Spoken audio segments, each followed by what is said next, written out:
며칠 전에 인터넷에서 사자의 굴욕 이라는 사진 몇 장 보면서 제 마음에 이렇게 참 신기하다 이런 생각을 했었는데, 미국의 토마스 웨트너라고 하는 이 동물 사진들을 주로 찍는 사진 작가가 탄자니아에서 찍은 사진 내용이었어요. 사진 작가들은 자연 세계 현상들을 아주 찰나로 순간적으로 탁 담아서 이제 발표하는 이런 사람들인데, 사자는 뭐 동물의 왕이잖아요. 더군다나 숫사자니까 이제 갈퀴도 많고, 이 숫사자가 얼룩말을 사냥하는 겁니다. 이제 이렇게 해서 이제 살살 접근을 해서 몰래 숨어 가서 이제 마지막 순간에 이제 스타트 공격 탁 일어나가지고요 쫓아갔는데 거의 다 다가갔어요.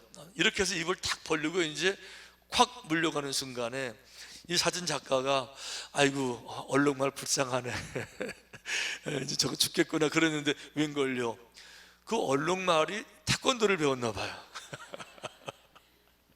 이 뒷발을 가지고 한 대 후려치니까 이 사자 턱에 그냥 그 발꿈치가 탁 맞는, 그걸로 끝난 게 아니에요. 강력하게 한 방 맞으니까 사자가 땅바닥에 떼굴떼굴 굴러가지고 못 일어나는. 자, 이 사진을 찍으면서 이제 사자의 굴욕 이러면 자기는 이게 인생샷이다 이렇게 얘기를 하는데, 궁금하시죠? 가지고 왔어요. 볼까요? 자, 이렇게 해서 저 사자가 지금 이제 숫사자잖아요. 얼마나 힘이 셉니까? 가까이 다 쫓아와가지고 마지막 순간에 이제 막 물기만 하면 되는 이 마지막 딱 순간인데, 다음 사진 보세요.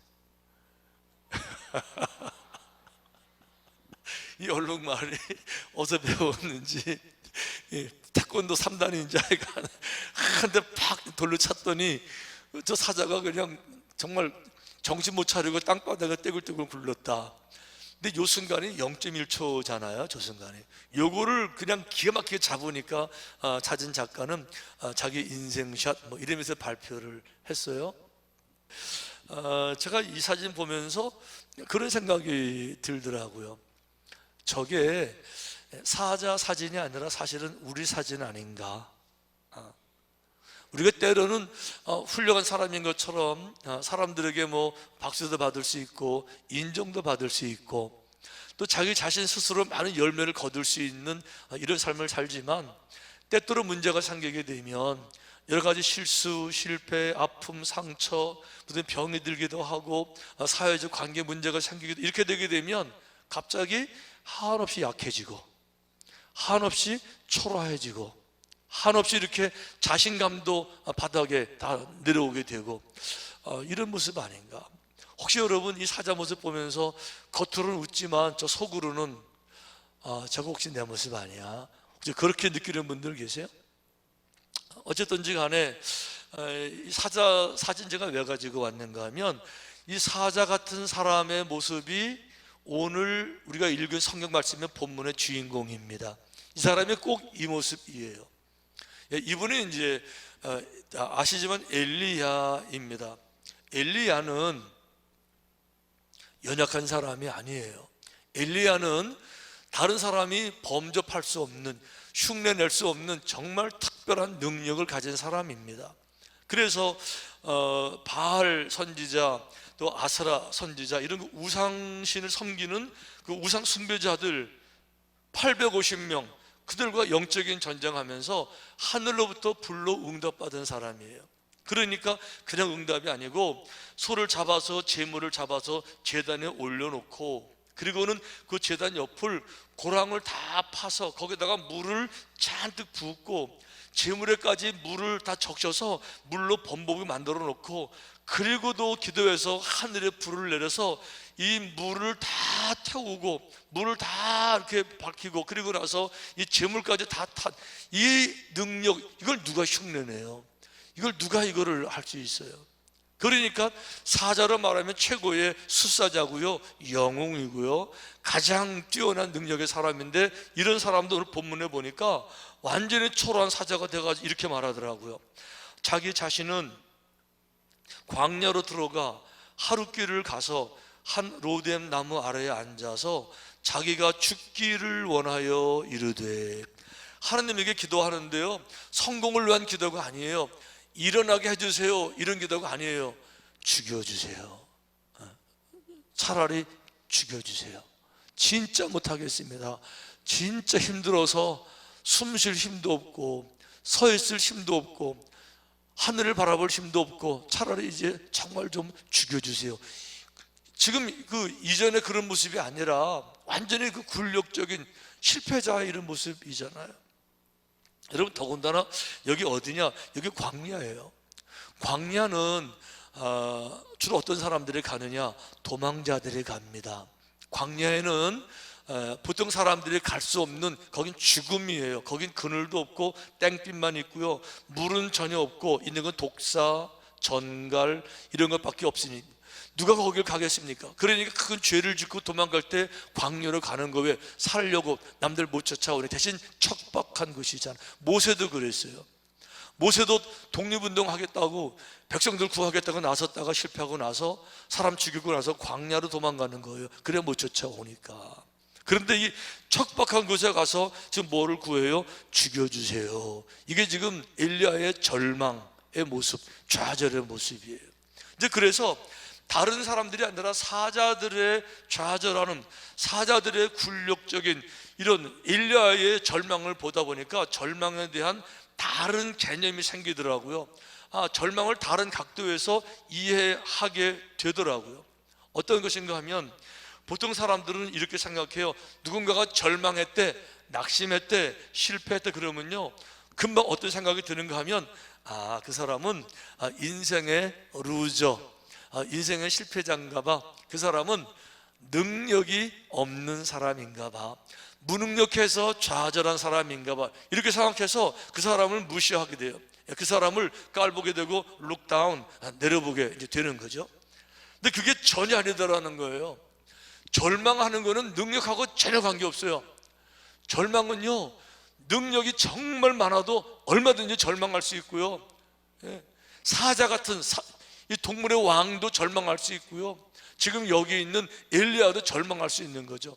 그러고 보니까 이 절망은 무능한 사람만 그런 것이 아니라, 절망은 모든 사람들이 다 오히려 누가 정말 낙심했대, 절망했대 그러면요, 그 말 속에 이 말을 보여줘요. 그분이 누군가를 다시 보여줘요. 그분은 시시한 분이 아니라는 것을 보여줘요. 왜 그런가 하면, 그분은 지금은 실패했지만, 지금은 낙심했지만, 그분은 본래 인생에 계획을 세웠던 분이세요. 인생에 꿈이 있었던 분이세요. 그분은 용기가 있어서 그 꿈을 가지고 시작을 했던 분이세요. 그분은 용기의 사람이었다는 것을 보여주는 거예요. 예를 들어 말하면 이제 그런 거죠. 대학 입시에서 여러분 누가 떨어져요? 대학 입시 누가 떨어지죠? 대학 입시 떨어진 사람이 시시해요? 아니요. 대학 입시 떨어진 사람은요, 대학 시험 본 사람만 떨어지는 거예요. 대학 시험 보기 위해서 초등학교, 중학교, 고등학교 열심히 일했고요, 때로 학원에 가서 검정고시 열심히 공부해 그동안에 열심히 한 사람들이 떨어지는 거예요. 그리고 도전, 나도 합격할 수 있습니다 믿고 도전한 사람들만, 현장에 가서 시험 본 사람들만 떨어지는 거예요. 도전 못했으면 여기 오지도 못했어요.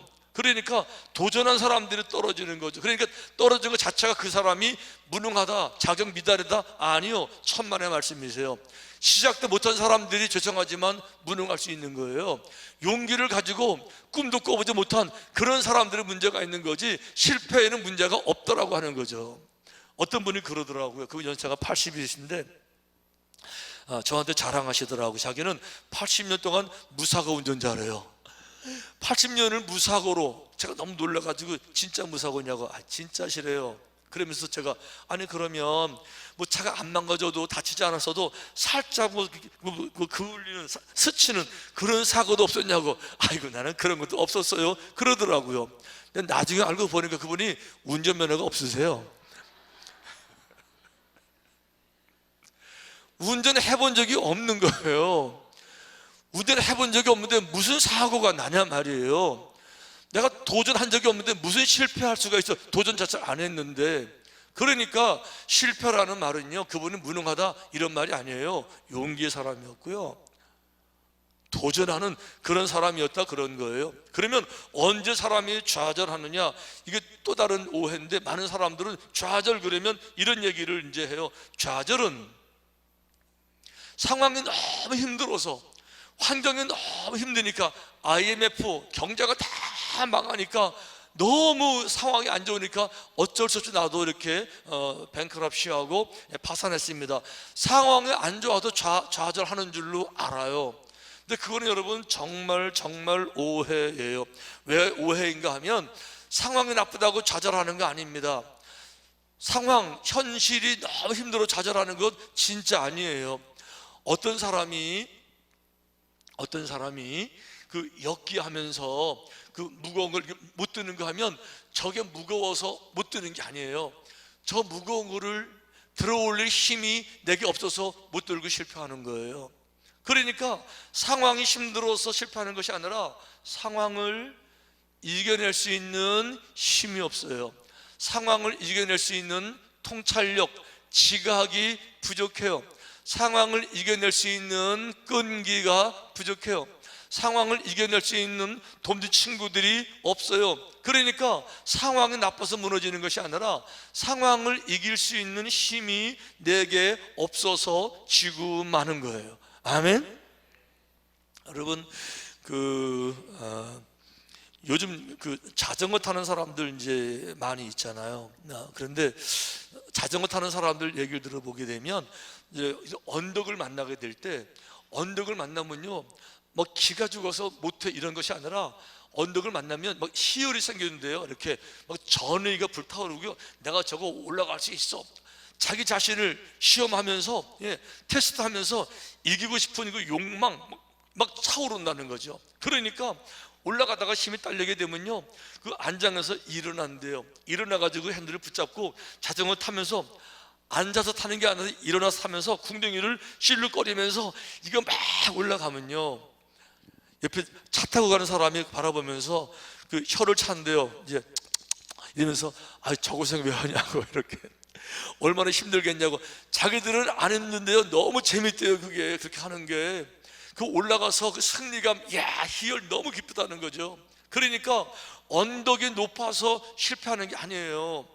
이 환경, 이 정황이 안 좋아서 길에 너무 가팔라서 포기하는 게 아니고, 이거는 얼마든지 이길 힘이 있는데 언제 그런 포기하느냐. 언덕 때문에 하는 것이 아니라, 언덕 올라갔는데 자전거를 계속 타다 보게 되면 몸에 에너지가 떨어진대요. 그러면 언덕이 아니더라도 평지에서라도 자전거에서 내려서 끌고 간대요, 힘들어서. 뭘 말해주고 있어요?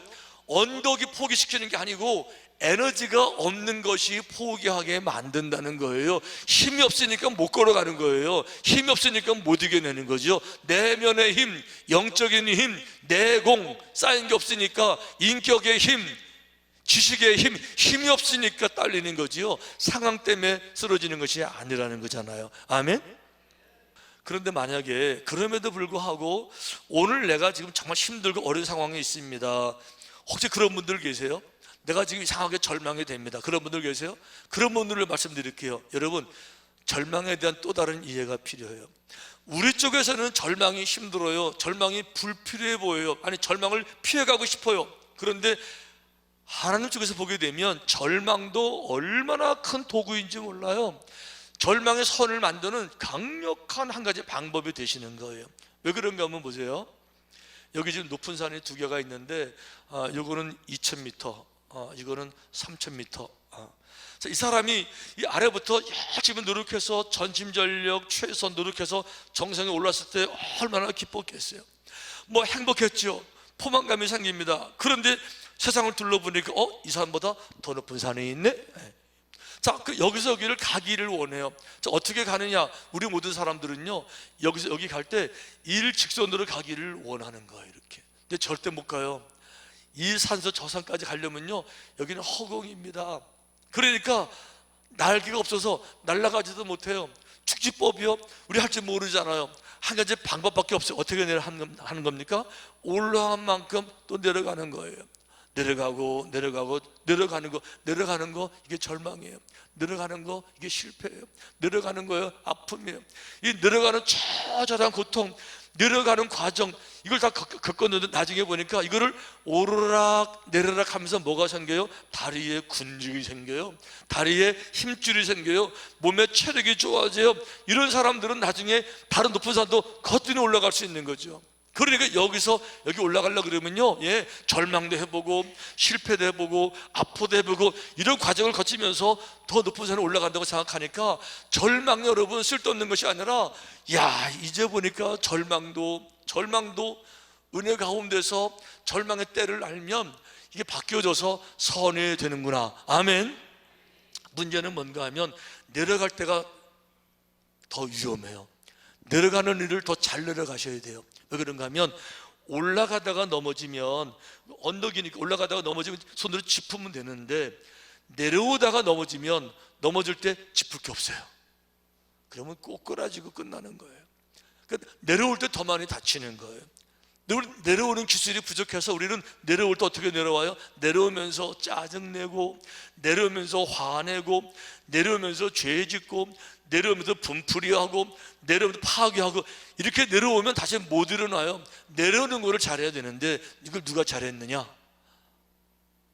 다윗 왕이 잘한 거예요. 다윗 왕이. 저 왕인데, 오늘은 내가 왕입니다. 그런데 내 아들 압살롬이 나를 반란을 일으켜서 나를 쫓아내요. 그러니까 이 왕자를 두고 왕궁을 떠날 때 안 그래도 비쳐가고 정말 너무 치졸하고 창피하고 분노가 생기고 이러는데요, 야반에 도망을 가는데 어떤 사람이 거기다가 돌을 던지면서 불난집에 부채질하면서 약을 올리고 저주를 하는 거 있지요. 뭐 비루한 자여 잘 됐다, 비겁한 자여 꼴 좋다, 잘 가라, 다신 돌아오지 마라, 막 이러니까요, 다윗보다 부하들이 화가 났어요. 그러니까 왕에게, 왕이시여, 명령을 하시면 내가 가서 저 죽은 개보다 못한 저 인간 내가 죽이고 오겠습니다. 그럴 때요, 왕이요, 이 화가 머리 끝까지 나고 지금 가장 분통 터지고 억울하고 지금 내려갈 절망의 시간에 이렇게 말을 해요. 놔둬라. 저것까지도 하나님이 나를 훈련시키시려고 하는 건지 모르니까 이 나로 하여금 수치를 당하게 함으로써, 철저하게 창피를 당하게 하고 고뇌를 당하게 함으로써 나로 하여금 깨닫게 하시고 인내하게 하시고 새롭게 하실 수 있는 주의 도구를 주시니까 그것까지도 놔둬라. 그러면서 이렇게 말을 해요. 혹시 여호와께서 나의 원통함을 감찰하시리니, 이 원통함을 감찰하시리니 오늘 그 저주 때문에 여호와께서 선으로 내게 갚아 주시리라. 내가 내려오면서 내가 복수하지 않고 화풀이하지 않고 분노했다고 원통했다고 쏟아붓고 죽이고 깽판 치고 이런 것이 아니라 그걸 참아내는 이 모습 보시면서 하나님이 갚아주시리라. 그런데 저 사람은요, 저 인간은요, 그것도 모르고 자기 목숨이 파리 목숨인 것도 모르고 여기서 지금 저거 죽일까요? 살릴까요? 이름을 하는지도 모르고 계속 따라오면서 이렇게 되어 있어요. 다윗과 그의 추종자들이 길을 갈 때에, 즉 이런 얘기를 하고 길을 갈 때에 시므이는 산비탈로 따라가면서 저주하고 그를 향하여 돌을 던지며 먼지를 날리더라. 결국은 어떻게 됐습니까? 다윗 왕은 내려갈 때 잘 내려가서 다시 복귀가 되고 다시 그 나라의 왕으로 돌아오게 되면서 그 왕가가 국권에 세워지게 되면서 그 후손 가운데 메사이아 우리 예수님 오시고 이 일을 이뤄내지만 이 시므이는 나중에 정말 죽은 개처럼 비참하게 끝나버리고 말잖아요. 여러분, 내려오실 때 잘 내려오셔야 돼요. 아멘. 절망의 순간에 섰을 때, 광야에 갈 때, 여러분, 광야에 가서는 할 게 있어요. 광야에 가서는요, 다른 게 할 게 없어요. 뭘 못하느냐? No 엔터테인먼트. 광야에는 오락이 없어요. 그래서 광야예요. 광야에는 즐거움이 없어요. 광야에는 쾌락이 없어요. 마실 물도 없어요. 그래서 광야예요. 광야는 곤고해요. 그래서 광야예요. 그래서 광야에서 한 가지 할 게 있어요. 오락이 없으니까, 쾌락이 없으니까 자기를 돌아볼 수 있는, 정말 나를 돌아볼 수 있는 절호의 기회가 광야의 시간이에요.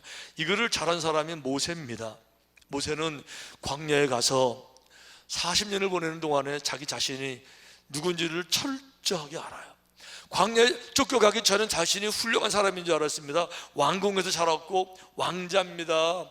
특별한 교육받은 사람이고 특별한 신분이에요. 내가 마음 먹고 일어나면 많은 사람 날 쫓아올 줄 알았는데 막상 해보니까 안 듣잖아요. 도망자잖아요. 살인자잖아요. 광야에 가서 40년을 보내면서 모든 걸 다 늘어놓고 내가 훌륭한 사람이 아닌 거 비로소 거기서 알아요. 내가 특별한 사람이 아닌 거 비로소 거기서 알아요. 내가 정말 연약한 사람 중에 정말 연약하고 어리석은 사람보다 더 어리석은 걸 비로소 거기서 깨달으면서 모든 걸 다 내려놓습니다. 나는 아무것도 안 늘어서이다. I am nothing. 나는 정말 nothing. 아무것도 아닙니다. 를 깨달아요.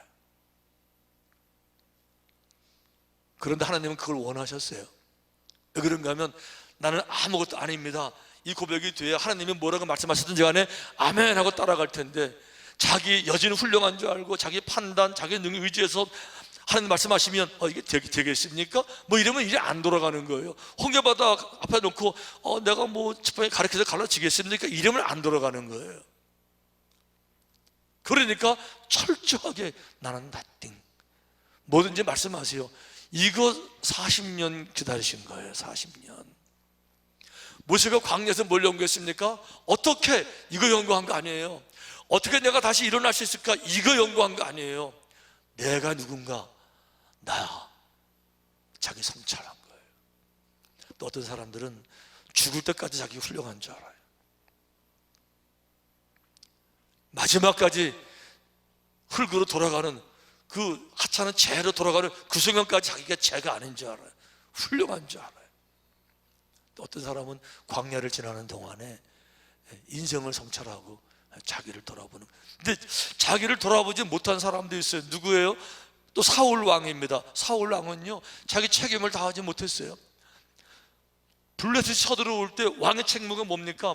그들을 백성들을 보호하는 건데 이걸 못했어요. 못하니까 좌절이 오죠. 이런 노래가 들려요. 사울이 죽은 자는 천천히요, 다윗은 만만이로다. 이게 이제 정치 위기가 온 거예요. 그러니까 어떻게 됩니까? 이런 좌절의 순간에 내가 누군가? 주님께 나와서 엉엉 울면서, 주님, 왜 나는 안 되고 다윗은 되는 거죠? 왜 나는 못하는 거죠? 왜 내가 문제가 무엇이죠? 이거를 따지고 기도하고 자기를 다뤄야 돼. 이거 안 하고요, 문제를 다윗이라고 생각해서 다윗을 죽이려고 군사들 이끌고 쫓아다니다가 스스로 자멸하고 마는 거예요. 여러분, 혹시 여러분 인생에서 너무 힘듭니다 그런 분들 계세요? 그러면 하울을 연구하지 마. 어떻게 이겨낼까? 그거 잠깐 내려놓으시고 나는 누구인가? 나는 누구인가?